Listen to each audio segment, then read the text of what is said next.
So that's number one, have something good to say. First step to good communication. Here's the second step. Say it well.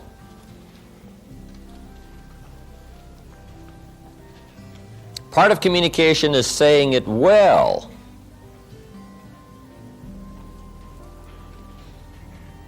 And there are some key points on saying it well. Having a good conversation that gets your point across, but also gets the job done.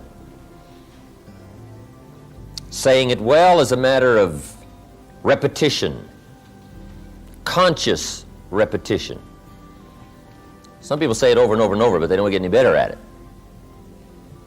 But conscious participation, repetition, will help you to say it better.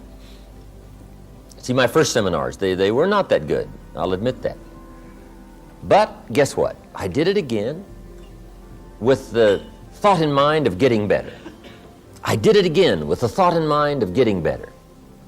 Okay? I practiced it some more. I did it some more. I went over it again. I went over it again. And sure enough, if you do it over and over and over and over consciously with the thought of getting better, guess what? Anybody can get better. People often wonder why I can do the evening seminar, 3.5 hours, most of you have been there, and I don't use any notes. Interesting. Once in a while someone asks me, how can you do 3.5 hours and you don't use any notes? And it's very simple. Anybody could do it. Guess why I'm able to do it? I've done it a few thousand times. See, if you do something a few thousand times consciously, sure enough, you will get better and better and better. So whatever you're doing now in the way of communication, the question to ask is, how long do you want it to take to get good at it? You say, well, I want to get good right away. Then you got to do it over and over and over and over. Repetition helps you to get better. So the second step to good communication is saying it well. Now there's some other points on saying it well. Here they are. One, say it with sincerity. And I don't know any substitute for sincerity.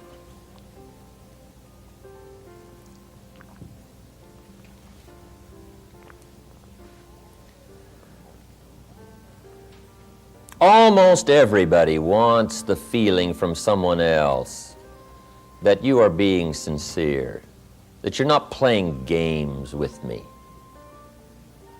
that you're really disclosing to me your true feelings, your true awareness, what's going on in your life and your heart and your soul and your mind. Sincerity, there's no substitute for that.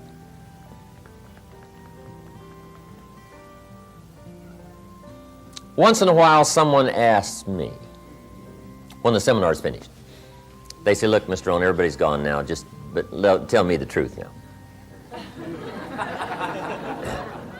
That story you tell about meeting Mr. Schoaf when you were 25 years old, and he hired you, you went to work for him, spent 5 years with him, he taught you the principles, how to turn your life around.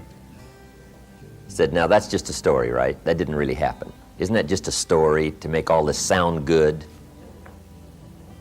Isn't that interesting that somebody would ask me if that was just a story or not, or if it really happened? To be sincere, it's got to be true. You just can't come up with sincerity telling an erroneous story. Now, you might make it sound sincere, but sure enough, someday it'll come back to haunt you. Saying it well is saying it sincerely. Saying it well is saying it accurately. You don't want a lack of credibility to creep into your communication. So you just got to be sincere. Tell the truth. The truth is so powerful, you don't need to dress it up with fiction. Another part of saying it well is saying it with brevity.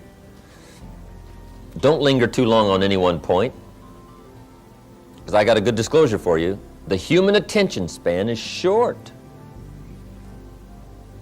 You can't linger too long on any one thing. You've got to move along. So brevity. I used to tell long stories.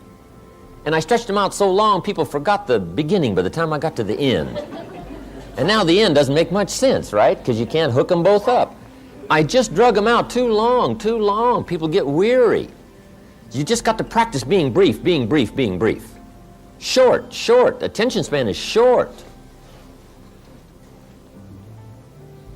The best practice on this is to practice with kids, because their attention span is really short, right? And they don't mind telling you, right?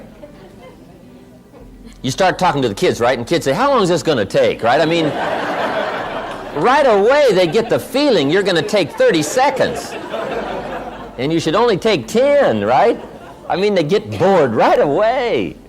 So short, short. Make your stories short. Be brief in your illustrations. If you're going to say, here's something that happened to me one time. Don't give people a feeling now that you're about to launch into a 20-minute story. Just make sure you get the feeling across that you're going to be brief. It isn't going to take long. You're going to get the story across. And I guess part of that is our high-powered, speeded-up way of living, especially in this country. But it is true. If you want to be effective in communication, you've got to be brief. On any one point, you can't linger long. And I think I've lingered long enough on that point. Next, saying it well is saying it with style. Now, part of style is your personal style. And this involves a whole lot of things. It can involve gestures. It can involve facial expressions. You talk with your eyes. You know, you speak with your facial expressions as well as with your words. Some people talk more with their hands. That's part of your style. Gestures, all of that. Now here's the key on this, is to develop your own style. However, be a student of style. First, have something good to say. Second is to say it well. Consciously say it well. Practice saying it well. Get to where the words come more clearly, more freely.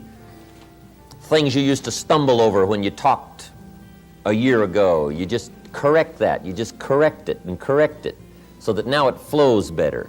Shorten the stories. Used to be long. Now they're shorter. You just do all that consciously, so that you get better and better at it, saying it well.